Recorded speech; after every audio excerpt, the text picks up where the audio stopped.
We are breaking here in with breaking news about the security breach where the Atlantic magazine's Jeffrey Goldberg was added to a text thread about U.S. military plans to strike Houthi militias in Yemen. Well, the administration officials involved, who are among the highest ranking in the U.S. government, insist no classified information was shared. Moments ago, a follow-up. Goldberg posted a follow-up piece entitled, "Here are the attack plans that Trump's advisors shared on Signal." He writes in part this: the statements by Hegseth, Gabbard, Ratcliffe, and Trump, combined with the assertions made by numerous administration officials that we are lying about the context of the Signal texts, have led us to believe that people should see the texts in order to reach their own conclusions. And then laid out in this latest piece, which broke just now in The Atlantic, Jonathan Lemire, everyone can see the text for themselves. Yeah, the screenshots of the text are included in this piece that Jeffrey Goldberg and Shane Harris just posted on The Atlantic's website. We'll go through a little bit of it now. The White House, as you just mentioned, has insisted time and again two things: that nothing in here was classified and that no war plans were included. Well, as Jeffrey and Shane write, take a look for yourself. I'll read a little bit of it here. These are texts from Pete Hegseth, the Secretary of Defense, talking about at 11:44 Eastern that day, weather is favorable. Just confirmed with CENTCOM, we're a go for mission launch. 12:15 texts in this chat, F-18's launch. Declares this the first strike package. At 1:45, talks about how the trigger-based strike window begins. Target terrorist is at known location. As here we are here, second strike at 15:36. More to follow. We're currently clean on OPSEC. Of course, Secretary of Defense declares they're clean on OPSEC in a text chain read by the editor of The Atlantic, who was inadvertently added to that group. And we'll note a short time later, we have further updates from Michael Waltz, the National Security Advisor, who talks about how the target has been hit, declaring positive identifications. So these would seem to me, the very definition of attack plans. And I've already talked to a former Pentagon official who says, reading these screenshots hurriedly, of course, everything in here would be classified. And leading up to that, of course, a lot of debate about it openly on Signal. Joining us now, Editor-in-Chief of The Atlantic, Jeffrey Goldberg. Jeffrey, would you like to talk a little bit more about the decision to release these? Well, sure. Well, first of all, we didn't do this lightly.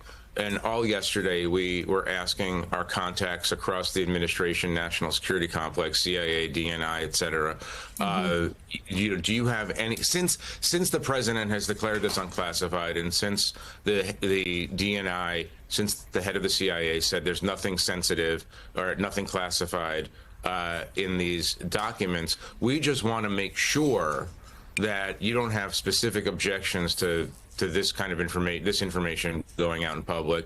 The White House issued us an anodyne statement late last night saying they think that some of this is sensitive and they would rather not have it out there, but there was no objections to specific details. We did redact one piece of information because we felt on our own that we felt it was best to do, and the CIA asked us. But, you know, at a certain point, the administration is saying that there's nothing classified or secret or sensitive in these. So at a certain point, I just felt, you know, let our readers decide for themselves. Read these texts that I got sitting in my car on my phone in a Safeway parking lot 2 hours before the attack launched, and you tell me if this seems like good operational security. You know, and really, I really mean it. Let the readers decide.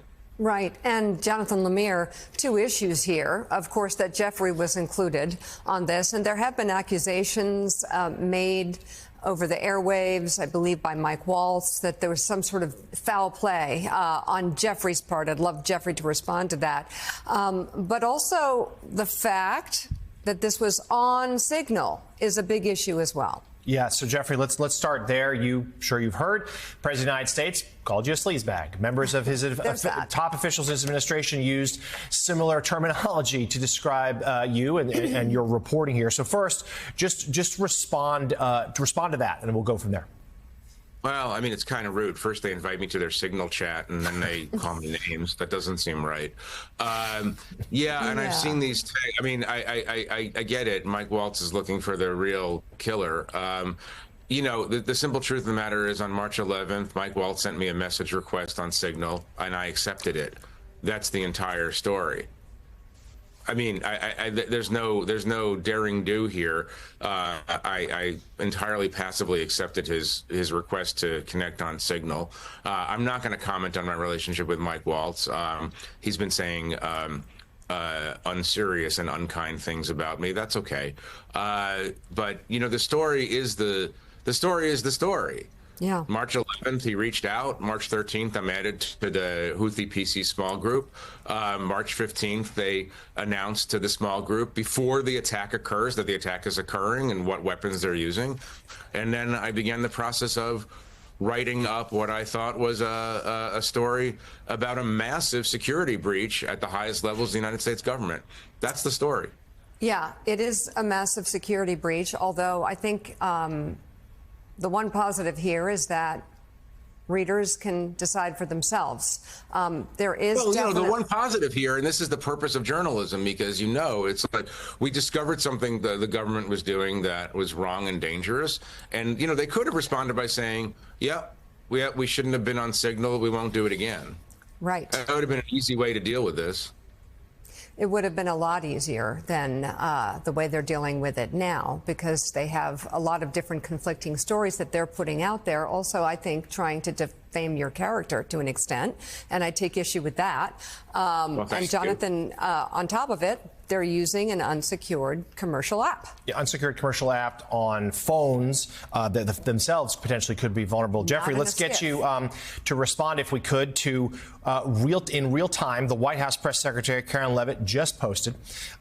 She took a screenshot of the Atlantic headline, which reads, I will say again for the viewers, here are the attack plans that Trump advisors shared on Signal. She writes this: the Atlantic has conceded these were not, quote, war plans. The entire story was another hoax written by a Trump hater, yada, yada. So, Jeffrey, does this seem like they're parsing the difference between a war plan and an attack plan?